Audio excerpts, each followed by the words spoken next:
Did hackers crash the New York Stock Exchange? Y.O.L.O is dying.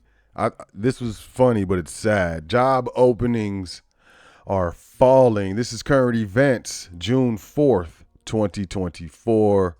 This is the foundation. I am Sot L, seeker of truth L, and we appreciate you being here. As always, trust you're having a great and luxurious day. Let's do this. As always, y'all check out welcome to the foundation.com. At the very least, you can sign up for the email list. There's a lot of information. You can get involved with the foundation. There's free documents that you can read, not necessarily associated with the foundation. The thing of it is we saw documents that people were charging for on the internet that we thought should be free. So we put a lot of documents up there. We haven't really, we take no responsibility for any of those documents. They represent their authors and not the foundation. Nonetheless, welcome to the foundation.com. We appreciate you checking it out.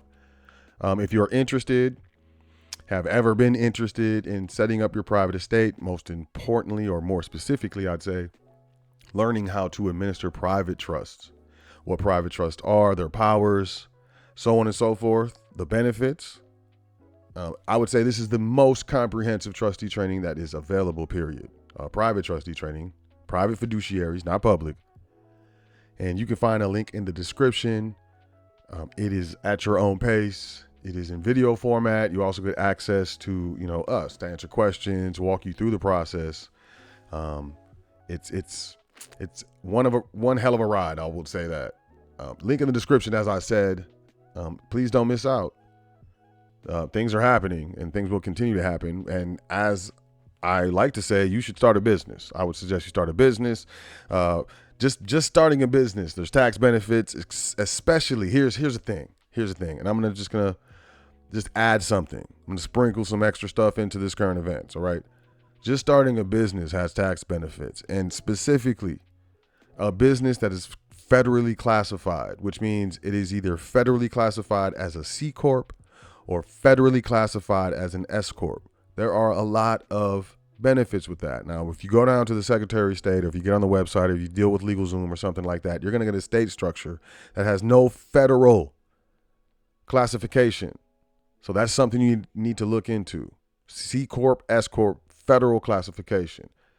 And there are tax benefits. Now, I'm not a lawyer. I can't give legal advice. I never will be a lawyer, and I never will give legal advice. But I will tell you this from my personal experience. I've experienced personal tax benefits from starting businesses.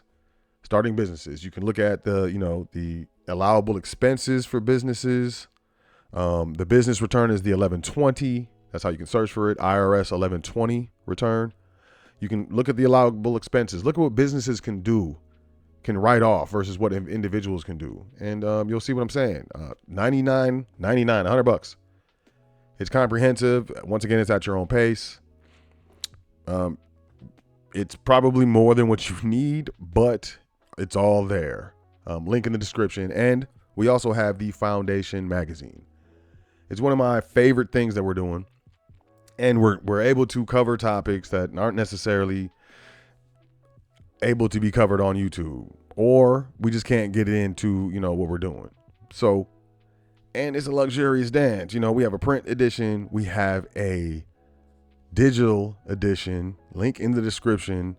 I mean, we cover a lot of different topics. As I said, we expand on the foundational principle of the foundation of finance, foundation of business structure, the foundation of titling assets, the foundation of, legal tax avoidance, all of these things. We get into that. So once again, link in the description. For everyone who has subscribed, we thank you. We definitely thank you. I can't take all the credit for the magazine. I can only take about 10% of the credit for the magazine. I'm just gonna be honest. So, shout out to D. But let's jump into these current events. You understand what I'm saying? I do. Y.O.L.O is dying. CNN Business. You thought I was playing. I'm not. Well, I kind of. That could be bad news for the economy. And you know what Y.O.L.O is. Not so long ago, many of us were willing, if not eager, to shell out on fancy new TVs, upgraded bathrooms and kitchen, Peloton bikes, and bottles of good stuff Things have changed this summer. Our bathrooms are outdated and our champagne bottles are corked. YOLO economy meet Yo-No economy. Americans emerge from the panorama lockdowns with better jobs, extra spending money, and a burning desire to live life outside of the confines of their own abodes, regardless of that price. In what was dubbed the YOLO economy, short for you only live once, or revenge spending, consumers shelled out for the experiences and goods they had missed.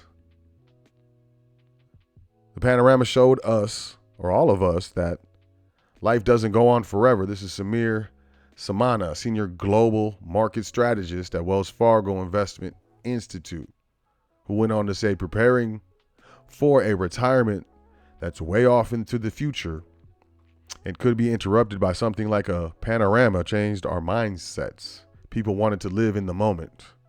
Now, 5 years after the onset of the panorama, the free spending party is coming to an end, and that may be bad news to the economy. It is. Over 70% of the GDP of this economy is consumer spending. Consumer spending is falling back to earth, and even the highest income Americans are turning to discount retailers like Walmart. We spoke on this yesterday. Target is slashing prices to lure reluctant shoppers back into their stores, and sweet treat shops like Starbucks have reported that sales aren't growing like they used to be. A Frappuccino no longer feels like a necessary expense. So what's happening? Inflation is still elevated and consumers are running out of their panorama era savings. The job market is beginning to tighten and workers are getting worried about losing their jobs. That's true. I believe in that. I believe that's true. It's not going to get better anytime soon, y'all. I apologize. So, start your business. Start your business. U.S. job openings drop in April as labor market normalizes. This is Reuters. Normalizes. We're going to go with that headline, or we can go with job openings fell again in April, hitting lowest levels since February 2021 in a sign of labor market weakening. So is it normalizing or is it weakening? I guess it depends on who you're talking about, but job openings fell more than forecast in April, signaling a potential weakening in the labor market that could provide the Federal Reserve with more impetus to start lowering rates. The Labor Department's job openings and labor turnover survey released Tuesday showed that the level of employment vacancies slipped to 8.06 million for the month, down by nearly 300,000 from March and close to 19% lower than a year ago. So you have higher inflation and 19% less. Moreover, the total marked the lowest since February 2021. The ratio of job openings to available workers edged down from 1.2 to 1 after being around 2 to 1 when openings peaked above 12 million in March 2022. The ratio has returned to about where it was before the panorama. So looks like it's over. Stock index futures slip ahead of the U.S. JOLTS report. It was red rum in the market. The E-mini futures were down 55 tenths of a percent. Y'all know I hate percentages. I struggled with percentages. I was really good at math, but percentages, man. Ooh. And what else is down? The 100 E-mini futures. So you got the 500 and the 100 down. This one's 53 tenths of a percent this morning, following a volatile session yesterday with investors gearing up for the latest reading on U.S. job openings. Job openings. Let's get the reading on. Oh, Google cuts at least 100 jobs across fast-growing cloud unit. Sources say, well, there's not job openings in that unit. Alphabet is laying off employees from several teams in Google's cloud unit, one of its fastest-growing businesses because of AI, y'all. Artificial intelligence is able to do this stuff. The company notified employees last week of its cloud cuts, with roles being eliminated in sales, consulting, go-to-market strategy, operations, and engineering, according to internal correspondence. Viewed by CNBC, at least 100 positions were cut, said people familiar with the matter who asked not to be named because they were not authorized to speak about the layoffs. I'm not authorized to speak. I'm going to speak, but don't tell anybody that I said this. A Google spokesperson told CNBC the cuts are incremental across teams to better align its go-to-market organization. I would think that it's more just leaks. That's what they say. It's like official statements, but let's make it like it's unofficial because it looks more official if it's unofficial. Quote, as we've shared before, we continue to evolve our business to meet our customers' priorities and the significant opportunity ahead. We maintain our commitment to investing in areas that are critical to our business and ensure our long-term success, end quote. Some of those who lost their jobs had worked at the company's annual Google Cloud Next that took place in mid-April. Some people familiar with the situation had said Google has conducted ongoing layoffs since 2023.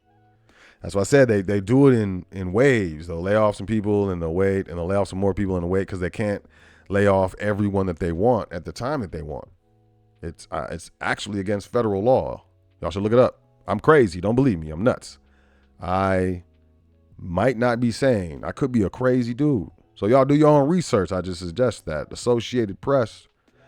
Technical issues briefly halt trading for some New York Stock Exchange stocks in the latest glitch to hit Wall Street. Was it a glitch? A technical issue caused the temporary halt in trading for dozens of stocks listed on the New York Stock Exchange yesterday, including at least one whose price briefly fell nearly 100%. And most people heard about this because it was Berkshire Hathaway. 99.97%. Its shares plunged to closing price of $627,400 before its trading was halted. After the shares later resumed trading, they immediately recovered all those losses and shot towards $700,000. Throughout the halt, Berkshire Hathaway's lower-priced B-class shares, which typically trade in concert with the A-class shares, seemed to trade more normally. A New York Stock Exchange spokesperson said a technical issue related to some pricing data triggered trading halts for up to 40 ticker symbols listed on the New York Stock Exchange Group exchanges. The issue was resolved shortly before noon Eastern Time, and the NYSE said it is reviewing potentially impacted trades. Some people think that was a hack, y'all. That's all I'm gonna say. Were they hacked? Was it a technical issue? Is the fan blazing on this computer? CNN Berkshire. No, I'm not saying. It's not CNN Berkshire. I just want to say Berkshire again. New York Stock Exchange says bizarre glitch that showed Berkshire Hathaway down 99.97% has been resolved. Was it a hack? I don't know. Let's move forward though. This is the speculation. Bath and Body Works projects. I'm just gonna say projects. Downbeat fiscal year sales profit on slowing demand. Yep.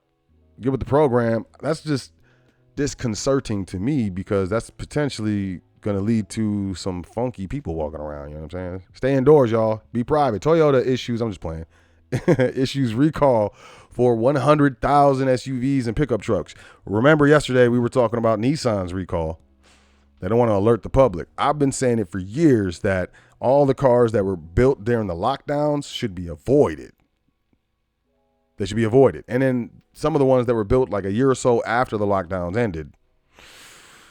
But, it's happening. 2022, 23 model year Tundra pickups, trucks, and Lexus LX600 SUVs equipped with V35A 6-cylinder engines.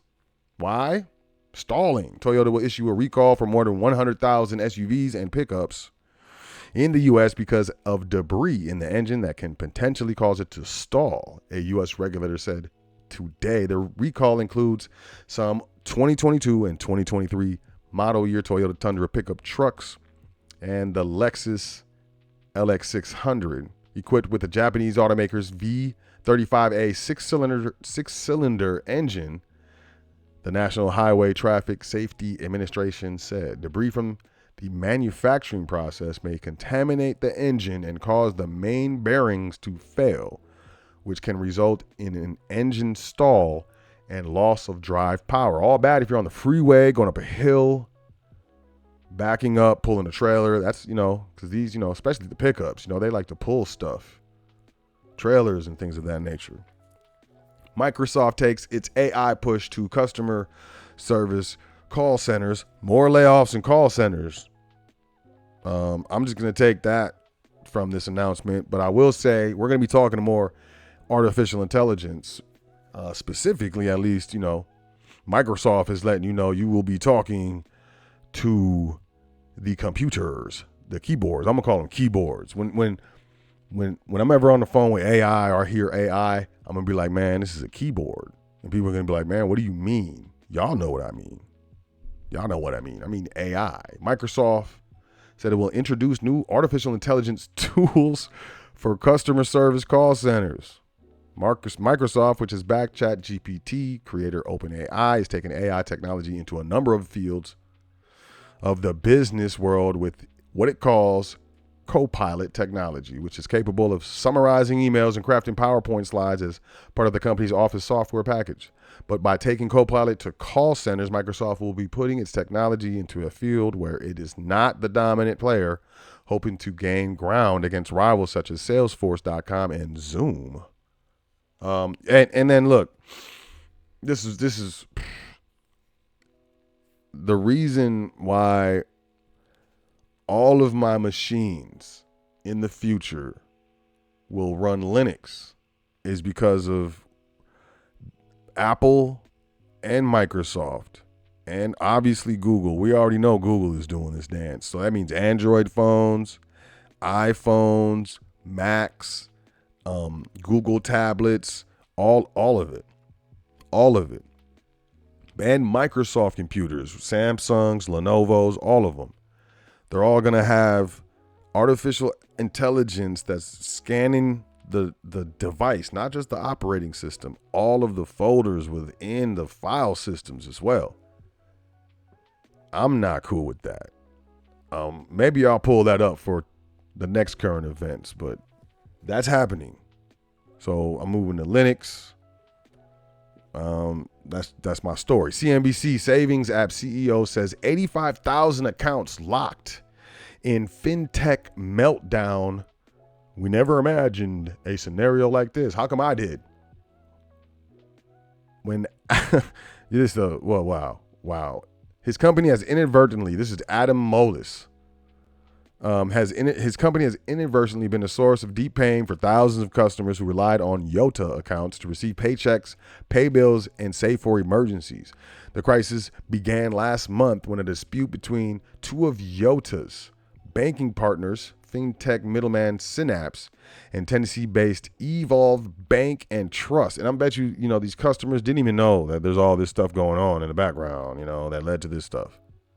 Led to the lockup of accounts at Y.O.L.O and at least 24 other startups. Synapse declared bankruptcy earlier this year after several key clients abandoned the firm amid disagreements over the tracking of customer funds. I'm telling you, for the past 3 weeks, 85,000 Y.O.L.O customers with a combined value of $112 million in savings has been locked out of their accounts.